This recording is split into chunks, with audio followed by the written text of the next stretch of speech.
legal mind of our time and a Philadelphia lawyer. When I had spoken to Cady last night, she'd still been at the office library in the basement.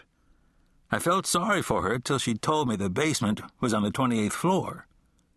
My friend Henry Standing Bear said that the law library was where all the lawyers went to sleep at about $250 an hour.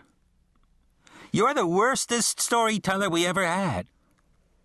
I looked down at another would-be literary critic who had been silent up till now and wondered if maybe I had made a mistake with Briar Rose.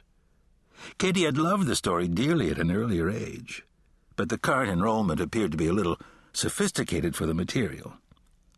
"My daddy hides his medicine whenever anybody knocks on our door." I tried not to concentrate on this child's name. I propped the book back up on my knee and looked at all of them. The future of Absaroka County, Wyoming. "He says he doesn't have a prescription." I was supposed to make the drive to Philadelphia tomorrow with Henry.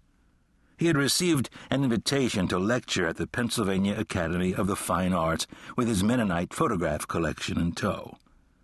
I thought it would be an opportunity to visit my daughter and meet the lawyer who was the latest of her conquests. The relationship had lasted about 4 months, a personal record for her, so I decided that it was time I met the prospective son-in-law. "His medicine makes him fall down." Henry was planning on driving Lola.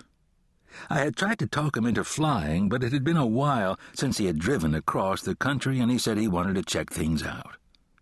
The real reason was he wanted to make an entrance with the powder blue 1959 Thunderbird convertible. The bear was big on entrances.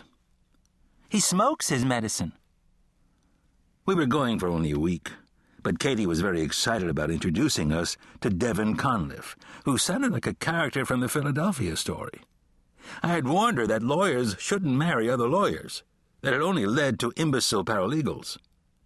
"My mommy says the only thing his medicine does is keep him from getting a job." Patty, with an I, my daughter's secretary, agreed with me about lawyer interbreeding. We had talked about the relationship, and I could just make out a little reservation in Patty's voice when she mentioned him. "He's my third daddy." We were supposed to have dinner with the elder Conliffes at their palatial home in Bryn Mawr, an event I was looking forward to like a subcutaneous wound. "I like my second daddy best." It would be interesting to see their response to the Indian and his faithful sidekick, the sheriff of Absaroka County. They probably wouldn't open the gate. "I don't remember my first daddy." I looked up at the kid and reopened the book.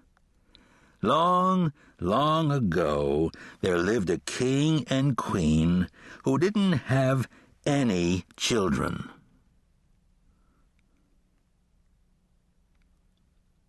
Dorothy Caldwell turned toward the patties on the griddle behind her, lifted the press, and turned them. "What did you read?" I pulled Cady's personal copy from the stool beside me and set it on the counter. Grimm's Fairy Tales, Briar Rose, Sleeping Beauty before Hollywood got hold of it. She gave me a sideways look and then leaned over to glance at the love-worn cover. "Kindergarten?" She shrugged a shoulder as she placed the meat press aside. "Kids have gotten a little jaded since Cady's generation, Walter." I set my glass down. "Well, I don't have to do it again until after the election." She slipped the hamburger, lettuce, tomato, and bacon onto a toasted bun and slid the plate toward me. "The usual?" She nodded at the old joke, sipped at her own tea, and peeked at me over the rim.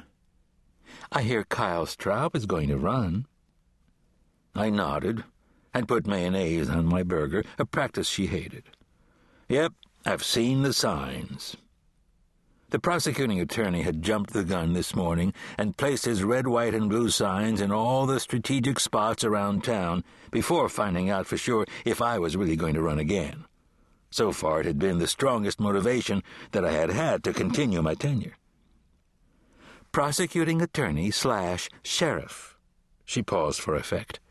"Kind of gives you an indication as to what his administration would be like."